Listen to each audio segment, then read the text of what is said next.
ஆண்டவரும் அருமை இரட்சகருமாக இருக்கிற இயேசு கிறிஸ்துவின் ஆச்சரியமான நாமத்தில் தினமும் கர்த்தருடைய சத்தத்தை கேட்டுக்கொண்டிருக்கிற என்னுடைய பிள்ளைகளை வாழ்த்துகிறேன், ஆசீர்வதிக்கிறேன்.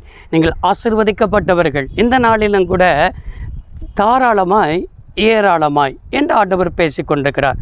எப்பொழுது நம்முடைய வாழ்க்கையில் தாராளம் இருக்கிறதோ அப்போ தான் ஏராளம் வரும்.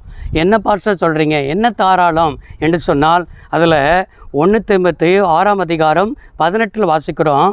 தாராளமாய் கொடுப்பதற்கு என்று வாசிக்கிறோம். நம்முடைய வாழ்க்கையில் ஆண்டவர் இவ்வளவு ஆசீர்வாதத்தை தந்திருக்கிறார். அந்த ஆசீர்வாதத்தில் எப்போ நம்ம ஆண்டவருக்கு கொடுக்குறோமோ, ஆண்டவருக்கு தாராளமாக நம்ம கையை நீட்டுக்கிறோமோ, அப்பொழுதுதான் இந்த தாராளம் இருந்தால் ஏராளம் ஒன்று இருக்கும். இன்றைக்கி நம்முடைய வாழ்க்கையில் ஏன் தரித்திரம் வருது, நம்ம வாழ்க்கையில் ஏன் கடன் சும்மா வருது? இன்றைக்கி எவ்வளவு வருமானம் வந்தாலும் கடன் தீரவே மாட்டேங்குது. எவ்வளவு வருமானம் வந்தாலும் அந்த லோனு, இந்த லோனு, அந்த இஎம்ஐ, இந்த இஎம்ஐன்னு சொல்லி நம்ம எவ்வளவோ காரியத்தை அடைச்சி இன்றைக்கும் கடனில் தான் வாழ்ந்துக்கிட்டு இருக்கிறீங்க. இன்றைக்கி ஆசீர்வாதத்தை பார்க்க முடியலை. காரணம் என்ன தெரியுமா?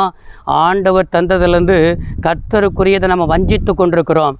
கர்த்தருக்குரியதை கர்த்தருக்கு கொடுக்காமல் இருக்கிறோம். அங்கே மக்கெதோனியா நாட்டு சபையை குறித்து 2 கொரிந்தியர் 8:3 பவுல் சொல்லுகிறார், அவர்கள் தாராளமாய் கொடுப்பதற்கு என்ன செய்தார்கள்? அவர்கள் மிகுந்த கொடிய பஞ்சத்தில் இருந்தார்கள். அந்த கொடிய பஞ்சத்தில் கூட அவர்கள் திராணிக்கு தக்கதாகவும் திராணிக்கு மிஞ்சியும் கொடுக்கத்தக்க மனதுள்ளவர்களாக இருந்தார்கள் என்பதற்கு நான் சாட்சியாக இருக்கிறேன் என்று அந்த சபையை குறித்து பவுல் எழுதுகிறார். நம்மளை குறித்து, நம்முடைய குடும்பத்தை குறித்து தேவன் சொல்லணும். எப்படி சொல்லணும்னா, இவர்கள் நன்றாக கொடுக்கிறவர்கள், எனக்காக, என் ஊழியத்திற்காக, என்னுடைய ராஜ்யத்திற்காக நம்ம எப்போ செலவு பண்ணுகிறோமோ, எப்பொழுது தாராளமாய் கொடுக்குறோமோ, தாராள குணமுள்ள ஆத்துமா தான் செழிக்கொன்னு பார்க்கிறது. செழிப்பு எங்கே இருக்குது? அதில் தான் இருக்குது.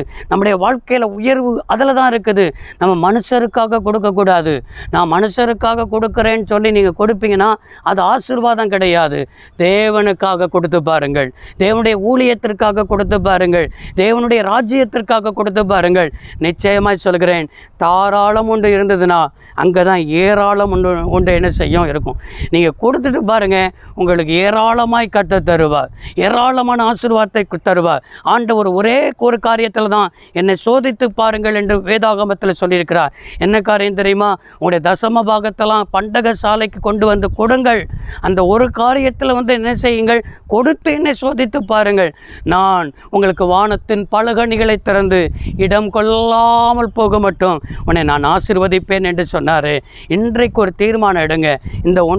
இந்த புதிய மாதத்தில் ஒரு தீர்மானத்தோடு கூட என்ன செய்ய ஆரம்பிங்க. ஆண்டவரே, இந்த மாதத்தில் நான் எனக்கு தருவதெல்லாம் உமக்கு நான் கொடுப்பேன், உமக்கு தாராளமாய் கொடுப்பேன் என்று சொல்லி தீர்மானம் பண்ணுங்க. தீர்மானத்தில் உண்மையாக இருங்க. உங்களுக்கு ஏராளமான ஆசீர்வாதத்தை கர்த்தர் தருவார். சர்வ வல்லமை உள்ள தெய்வமே, அன்பு தகப்பனே, இந்த வார்த்தையின்படியே உம்முடைய பிள்ளைகள் தாராளம் ஒன்று இருந்தால் அங்கே ஏராளம் ஒன்று இருக்கும். அதை அனுபவிக்க உதவி செய்யும். இயேசு இரட்சக நாமத்தில் பிதாவே, ஆமென். கர்த்தர் ஆசீர்வதிப்பாராக. God bless you all.